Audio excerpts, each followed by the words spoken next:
You just got a 1-star review for your business. Someone had the nerve to go on to Google My Business and maybe a site that was popular in your industry and give you a 1-star review with some pretty hard words that you don't particularly like. And now the whole world can see that review and you're not too happy about it, right?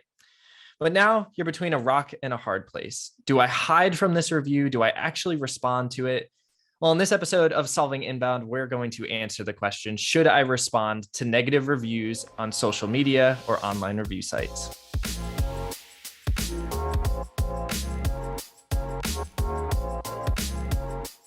Welcome back to another episode of Solving Inbound. My name is Connor Delaney, joined by John Becker. And today we are answering the question, should I respond to negative reviews on social media or online review sites? Now, this is a topic that I'm really passionate about. And I thought that it would make sense for John to kind of ask me some questions. And obviously, John, you're going to hop in and share any insights and input that you have. But given that this is something that I do in my job and something that we're really passionate about teaching, I thought that the strategy of you really leading the conversation and me getting to answer questions made sense. Absolutely. I'm really excited to dive into this. And for all of our listeners, Connor, you've produced an entire course on this on Impact Plus, which is all about how we engage with the public on social media, on review sites. And it's an inherently kind of a tricky position to be in. Like you said, someone goes onto Yelp or Google My Business or something that's industry specific or social media and leaves you a scathing review.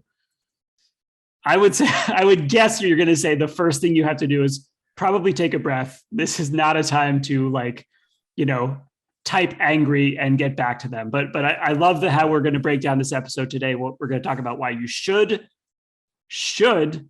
respond, who at your company should do that responding, and how to actually do it. So super interesting, and I think relevant for anyone considering now that there are reviews about every possible type of business you could imagine.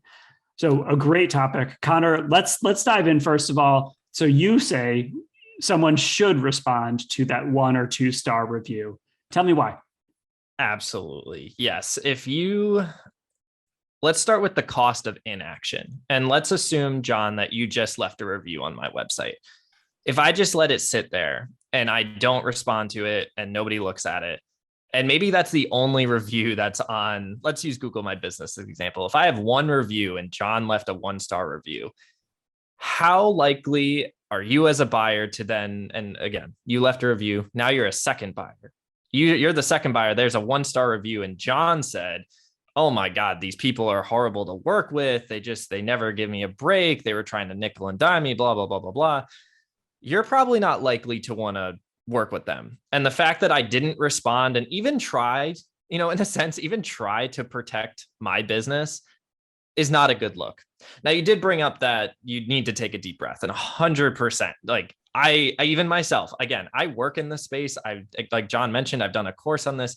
I know how frustrating it can feel when someone leaves a review on your website and you're like, you're talking so out of line. Who do you think you are?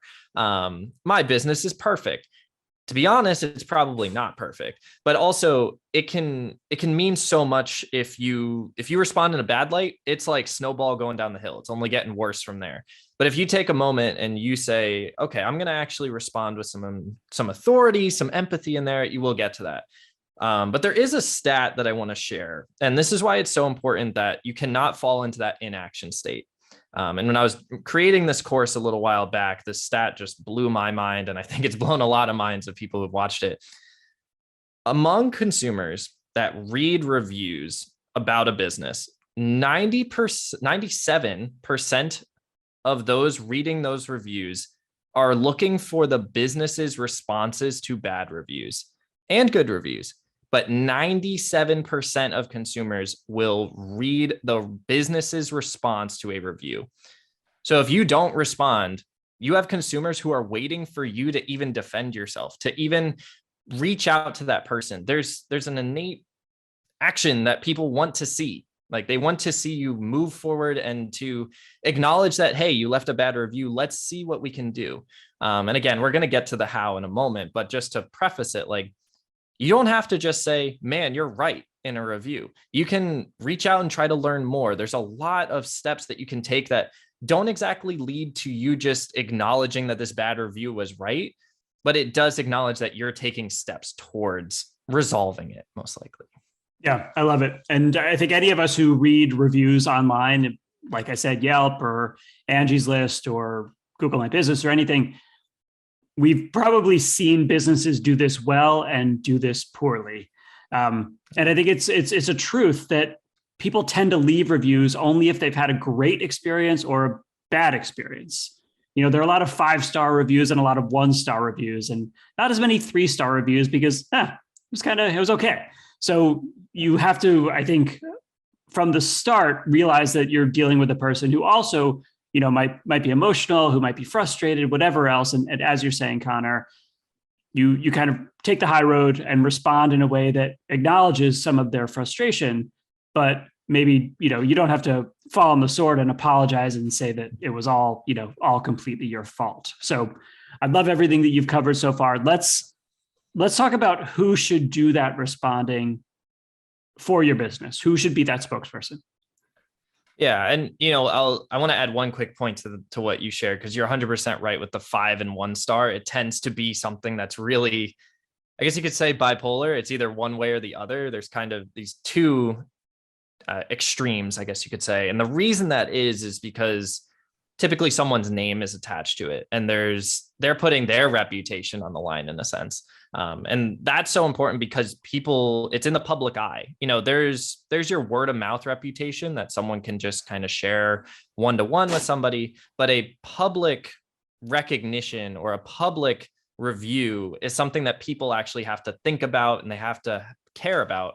And then when someone leaves a 2 or maybe a 3-star review is probably the best response here. Like if someone leaves a 3-star review, they probably don't really care that much because they're kind of like, it was whatever.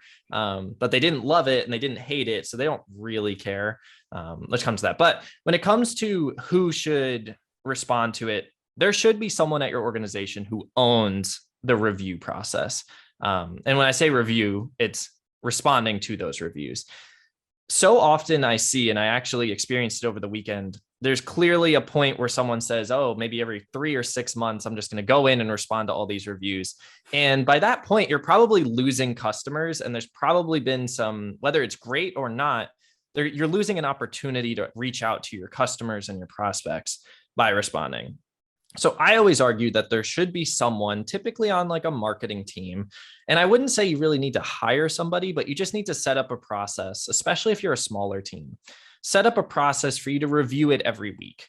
And when they're monitoring it, select your 3 to 5 most popular platforms that you care about. Again, there are a million websites. John's listed a few. I've listed a few. There are a million different places for people to leave reviews online. But there's probably only 3 to 5 from what I've found that you as a business should actually care about. And it's typically going to be something like Google My Business. And depending on where you are, maybe like a G2 or an Angie's List, and then maybe 2 to 3 industry specific websites that you really care about. And when you take the moment to like review all of that, you're not going to run into, I have to monitor 50 websites. You're going to say, I want to monitor the 4 that may drive revenue for my company. And you can learn about referral traffic and other like direct traffic that people are driving you to. But there needs to be one person who owns it. And that's going to allow you to have the tone of voice in your response. It's also going to allow you to train that person on how to manage that. Coming from someone who works with communities and is in that space, if you don't know how to actually respond to these, and there is an art to it. Like it's not like you just have a copy and paste response. You want to acknowledge how someone's responding.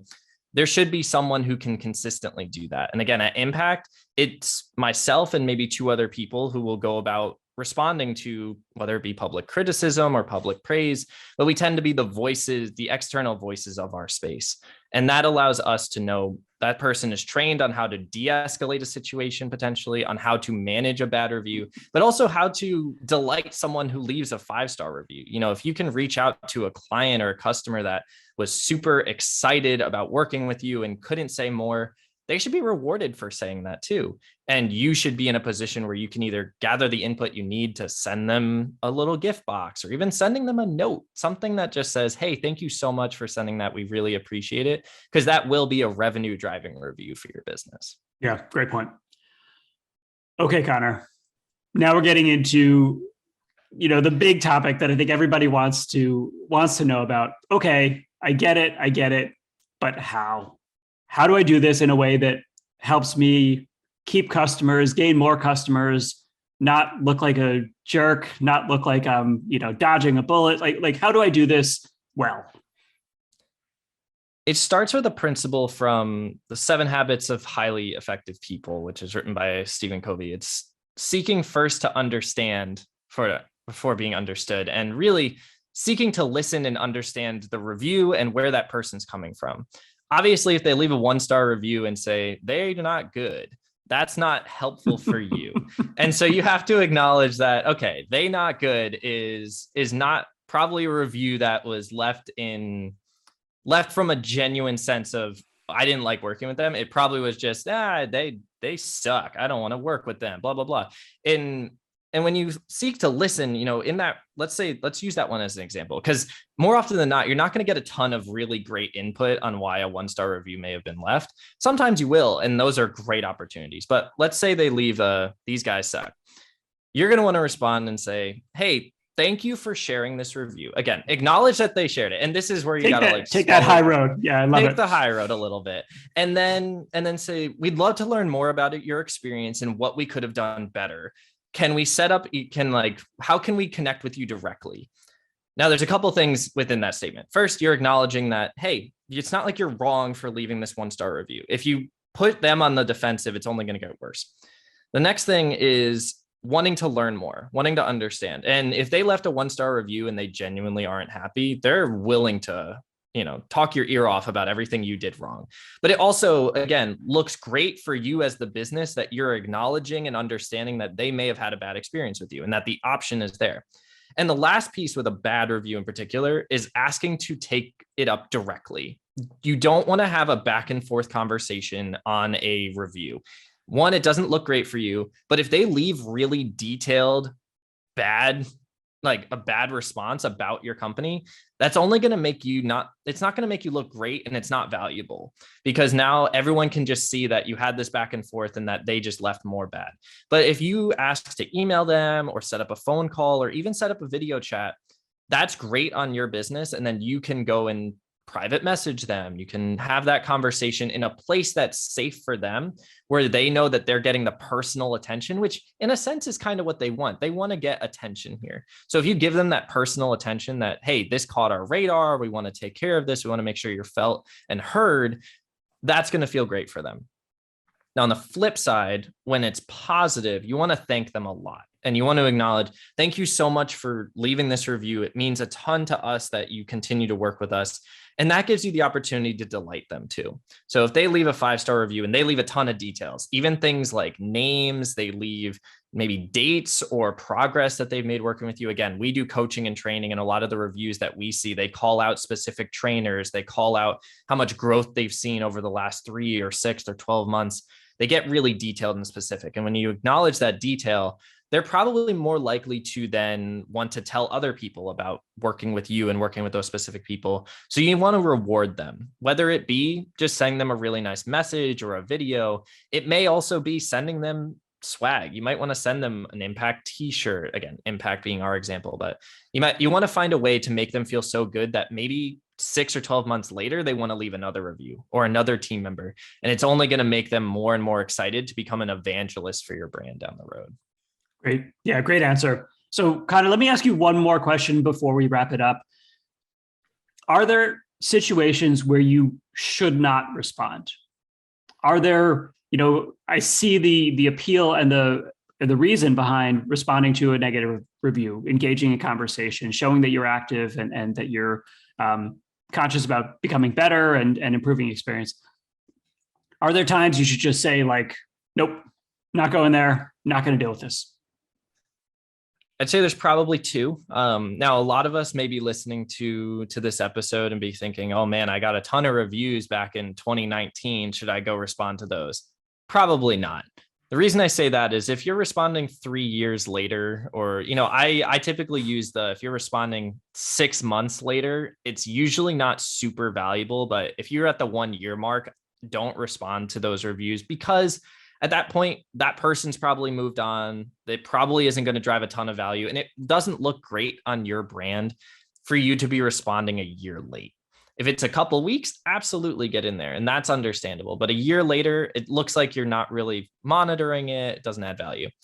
The other time that I wouldn't respond is when someone is extremely hostile. And it's not common that this happens. But I've seen it in the past where if someone, is using naughty language or is calling out more than just their experience with your business, you're either going to want to escalate that to someone, maybe a moderator on the site, or you may want to try and just not even respond on the website and just look to get that review removed. Because typically it's not coming from a place of helping. It might be coming from just someone who may not be in the right mindset to actually have a conversation. So if it comes out extremely hostile, and again, I usually say if they're going beyond just the business and they're talking about individuals, that tends to not be a look that you want to deal with publicly. But if they're just cursing you out, it's probably not someone who's genuinely looking to help your business or sit down with you talking either. Yeah. Great point. So Connor, what's your big takeaway for our audience in answering this question? My biggest takeaway is going to be that you need to recognize where the reviews that you are getting are actually most valuable. And it's not something that we talked about a ton on this episode, but I do think it's incredibly, incredibly valuable for all of our listeners, that if you're trying to answer reviews on every single website, you're wasting your time. Instead, you need to be focusing on the websites that your buyers and your prospects are mostly going to when they're seeking out reviews. And you need to be responding in a timely manner. So break it down to those 3 or 5 sites that are most important to your business. Again, typically like Google My Business is going to be one, because it's the first place they may touch on you. And then go to find those industry specific sites. Once you have those 3 to 5 identified, I highly recommend you just really focus in on those and start driving reviews. I'm just going to can I plug my course, John? Is that like plug it to do? Yeah. No. So part of the course is how to generate reviews. And once you have those 3 or 5 sites, push the customers that are really happy working with you to leave a review on that site. Don't just say, can you just leave us a 5-star review? Because they're going to go wherever you want. But if you really want to get them on Angie's List, for example, push them to Angie's List. Say, hey, we've loved working with you. We'd love if you could leave a 5-star review on Angie's List and leave a link for them to go at it. But drive them to the sites that you care about. And again, drive them there and make it happen. Awesome. Yeah, great advice, Connor. And I think everybody in our audience has thought about that either as a customer or as a business. And it's worth it. And the benefits are pretty clear. Don't avoid them. Don't kind of, be the ostrich and bury your head in the sand. So thank you all for joining us. Until next time, this is Connor and John signing off from Solving Inbound. Thanks for listening.